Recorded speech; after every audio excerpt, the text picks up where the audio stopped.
Hey all, thank you for tuning in to another video, and in today's video I'm going to show you what's wrong with your 808 and why you can't hear it on small speakers. So, let's go!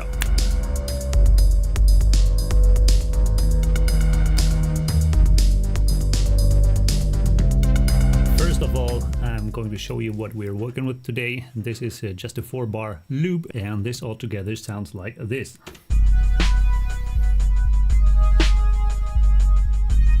And I'm going to show you what we're doing to make it sound like this. So to find out what's actually wrong and why you can hear your 808 and your bass tracks on smaller speakers, we're going to simulate a smaller speaker with an EQ I have on my monitoring channel. I can bypass, so I can switch back and forth all the time, and this 4-bar loop on smaller speakers like kitchen radios or smartphones or such sound like this.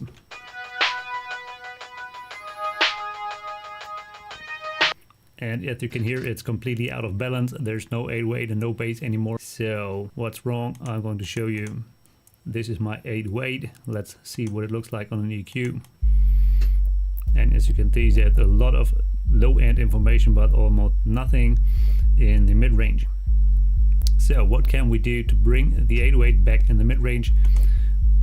We could add in a sample, for example. This sample track would bring in a little bit more attack to the 808, which would sound like this together.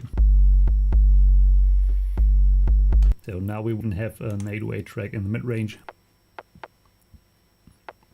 So another way to bring in the 808 in the mid-range is simply just add a little bit in saturation. I'm going to show you what it would sound like with some saturation added in.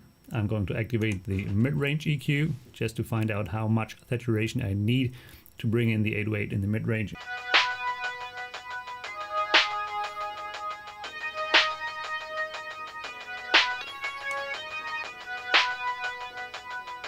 So now we can hear the 808 in the mid-range. Let's do the same thing with the bass track.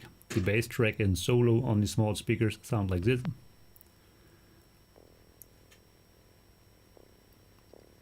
There's nothing, almost nothing to hear. So let's add in another channel strip and let's bring in some saturation for the bass track as well.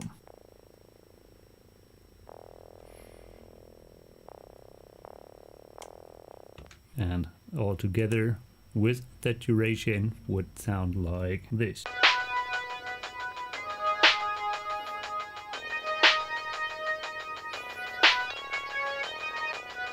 And let's also bring in the attack sample.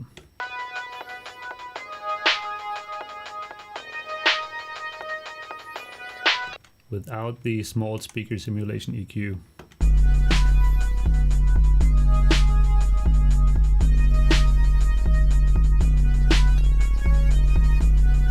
And that's it. And just bring in some saturation or a sample which has a little bit more attack, and so you can bring back your 808 and your bass line to smaller speakers. I'm going to show you what the saturation is actually doing. So let's see on the EQ.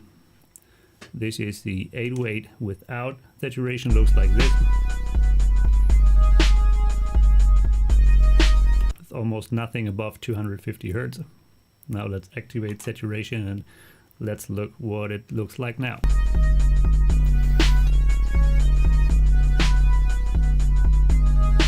As you can see, all the peaks coming up here. This is what saturation is doing. It adds in harmonics that aren't actually there. So you can add some information to your 808 that's audible on smaller listening devices such as smartphones, kitchen radios. So now you could go a little bit further and carve out some EQ parts and add a little bit compression to it. This is just an example that's maybe it's a little bit overdriven as you would come across in a normal life, but just to give you an idea how to fix problems like these low-end problems in on smaller listening devices.